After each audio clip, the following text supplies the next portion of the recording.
So you got your cable bill and you're tired of shelling out money to the cable company.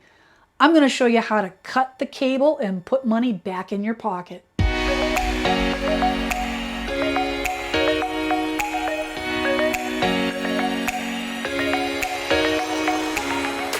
Hi, I'm Jen Sylvester with Remax Spectrum here in Plymouth, Massachusetts.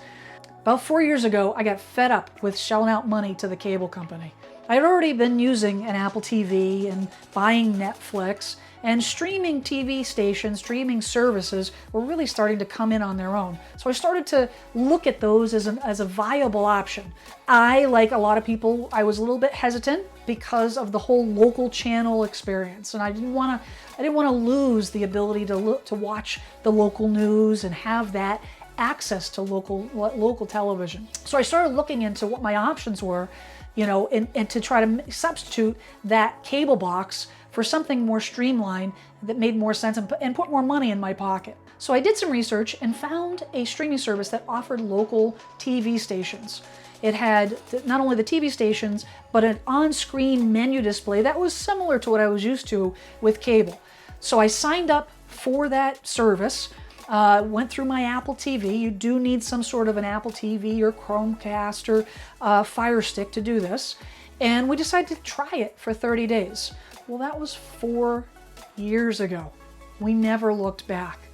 Literally, I think it was 2 to 3 weeks later, I permanently disconnected the cable box, sent it back to my cable provider, and we've never looked back. So how do you adjust? How do you do that? Well, first things first. The first thing is like I said, you do need to have some sort of a streaming service box. Apple TV, Chromecast, Fire Stick, even the smart TVs have that ability built into it. You know, so you need something that will handle apps, downloadable apps, so that you can download the app of the streaming service that you want to use. The next thing is if you want to have local channels, you need to have a streaming service that offers that feature. Now, today, in today's world, far more than 4 years ago, there are so many choices. There's YouTube TV, which we use now, which I very much enjoy. There is Hulu Plus. They're actually coming out in droves, and you can actually get companies that will really drill down to only offer you local channels or offer you the cable-like experience. That, to be honest, is why I went with the YouTube TV, is because it's a cable-like experience. We have a lot of the same channels that we would normally get through cable, and we get through YouTube TV. Once you have your streaming device, in order to really take advantage of streaming TV, you really need a good, solid Wi-Fi system. We decided to go with Google Wi-Fi. Google Wi-Fi has individual pucks that you would place on each floor of the house that essentially duplicate the signal throughout the home. What you get is a solid Wi-Fi signal no matter where you are in the house.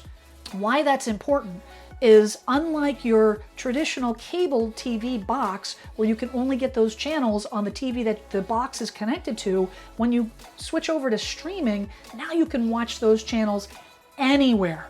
In the basement, in your bedroom, office, living room, kitchen, doesn't matter. As long as the device has some sort of ability to have streaming, you can watch everything that you can on your main TV.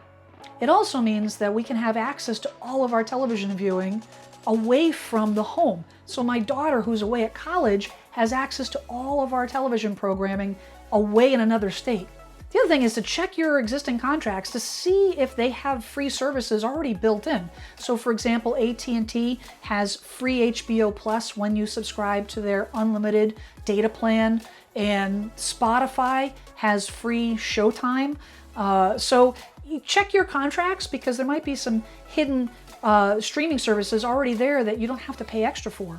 The last thing is, before you call the cable company and cancel everything, you are going to need to hold on to your internet service. And the internet service is important based on how many devices you have in your house. Because all of your cable watching, all your TV watching is going to be based on your Wi-Fi, it's going to be important that you have a good solid internet connection, internet signal coming into the house to feed the Wi-Fi. If you have any questions, let me know, and happy TV watching.